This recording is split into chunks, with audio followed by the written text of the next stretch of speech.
Ковид кризата сериозно го зголемува бројот на невработени. Во Тетовско за само една година без работа останале повеќе од 7500 лица. Најголем процент се луѓе кои биле вработени во преработувачката дејност и трговијата. Полошко е печалбарски крај, па според експертите ова било очекувано. Во потрага по подобар живот, многумина заминуваат во странство.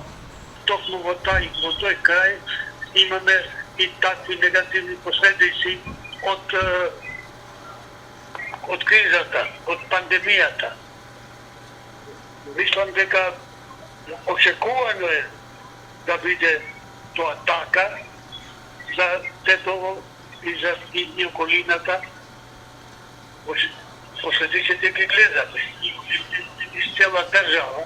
Нажалост, тоа наредните, како што гледаме, ситуацијата не само што не се поправа, него натаму се усложнила. Според податоци на Центарот за вработување, минатата година во март во Тетово имало околу 13.000 невработени.